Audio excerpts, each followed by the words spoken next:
Now to motor racing and the climax of this year's Grand Prix championships.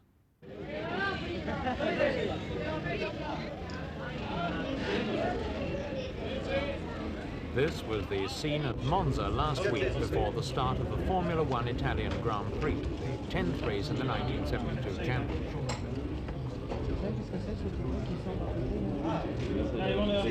Monza's always a difficult race to win. It's one of the fastest circuits in the world, and the lineup included the best of the world's racing drivers.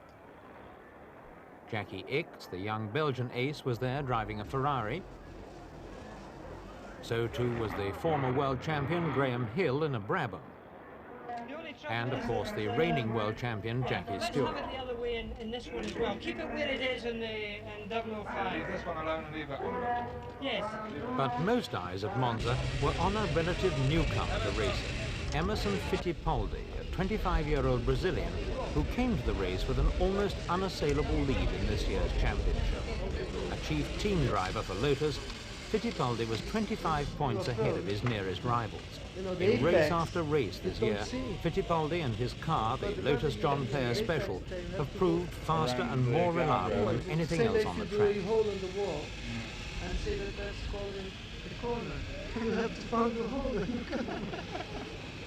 The women do the driving.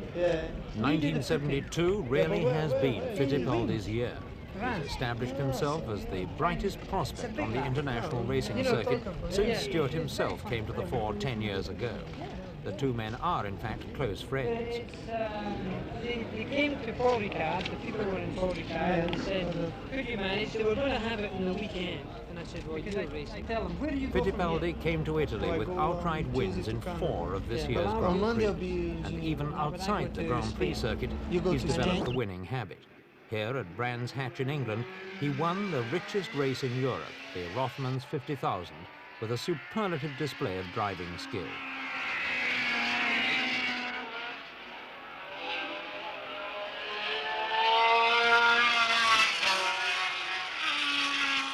Having taken the lead in the first lap, Fittipaldi held on to it for the rest of the race and finished nearly 1 complete lap ahead of his nearest challenger.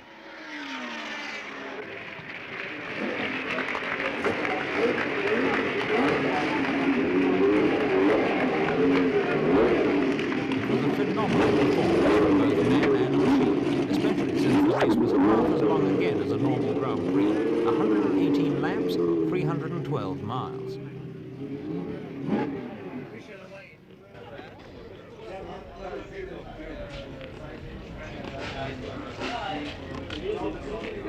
At Monza, Fittipaldi had some bad luck before the race when his first choice car was damaged in a crash on its way to the course. He had therefore to rely on another Lotus, which theoretically at least was slower than his usual car. But the unflappable Brazilian refused to be put off.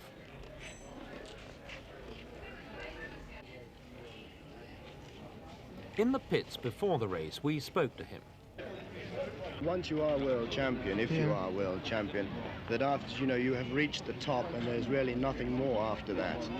Will you just go on the same? Oh yeah, sure that I go on the same. But your record from Formula 3 up to Formula 1 and now it looks like future world championship, I think is in record short time. Is it quicker than you expected, or is this what you did expect? No, I didn't expect that. When I started racing Formula 4 before Formula 3 in England. And, I had opportunity, I had luck, and I was moved to Formula 1 quite quickly. Why do you do it? For the excitement, for the small boys and the autographs, for the money? Oh, no. For what? No, I do because, I always like to do.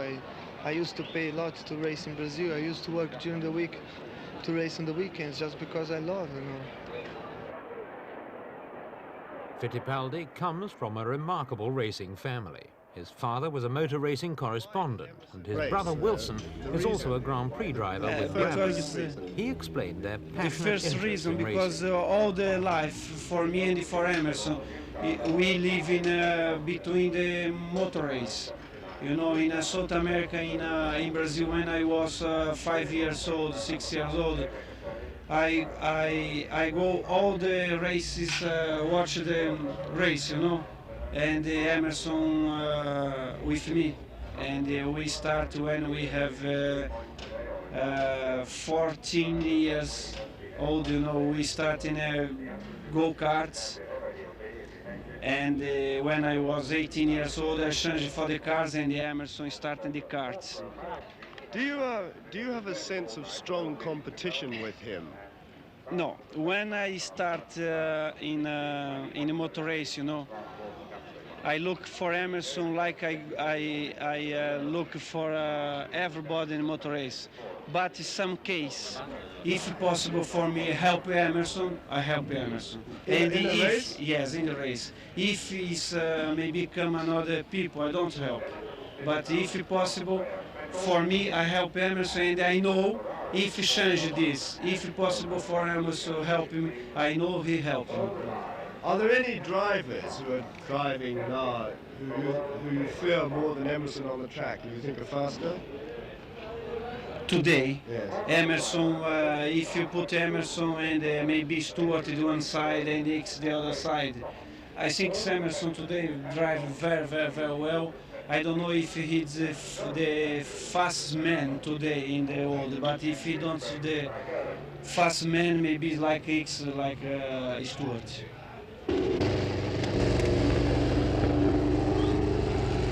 Fittipaldi's sudden success has surprised even the experts. After all, the young Brazilian won a single Grand Prix race last year, and nobody dreamed he would be a serious contender for the 1972 World Championship. But last year's failures were caused by technical problems with the car. Now these have been ironed out, Emerson's talent has blossomed. We asked the Lotus designer, Colin Chapman, what he thought were Fittipaldi's best qualities. Well, I think it's his ability to win races. He's just a very good race driver. There's a great many different qualities needed in the makeup of a race driver, and Emerson has all the essential ones in fairly good measure. Putting it all together he makes a very good driver. A natural driver, as they say. Well, yes, I don't know that there's such a thing as a natural driver. I think that you've got to be very smooth, you've got to be very intelligent, you've got to be patient. You mustn't be brave because you get yourself into dangerous situations. Emerson is very careful, very sensible driver, and I think he will go on getting better and better for a number of years yet. Are you reasonably confident about today's race? Never confident about today's race, no. It's going to be a hard race today. It always is hard here at Monza. They've changed the track, and so it's fairly new for everybody. It's very difficult to predict how the race will go, but I think if Emerson finishes, he'll be in the first three.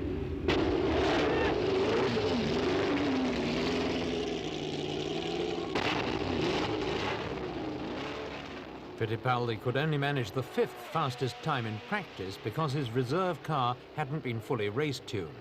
Another complication, and one that affected all drivers, were the artificial corners or chicanes that had been built into the circuit to slow the cars down and separate them. In previous years, cars have often raced wheel to wheel down Monza's long straights at well over 150 miles an hour, a practice the drivers themselves thought too dangerous to allow any longer.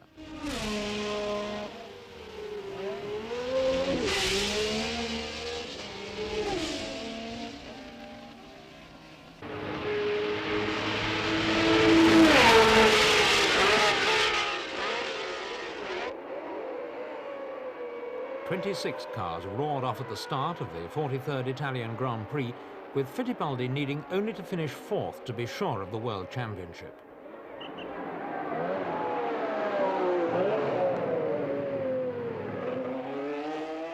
Only Jackie Stewart and Dennis Hume stood any chance of snatching the title away from the Brazilian. The Stewart's car failed soon after the start, and Hume never offered a serious challenge.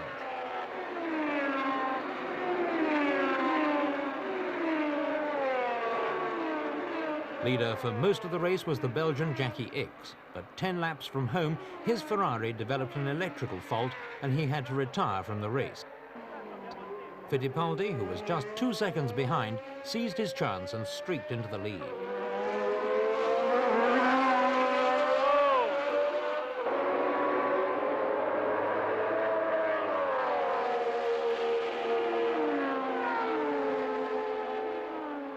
Fittipaldi completed the 55 laps at an average speed of 132 miles an hour, considerably slower than previous winners because of the chicanes. His victory gave the John Player Lotus team the manufacturer's prize and himself the individual world championship. As the youngest ever winner of motor racing's highest honour, Emerson Fittipaldi had plenty to celebrate. He's a man we're going to see on the winner's rostrum many more times in the future.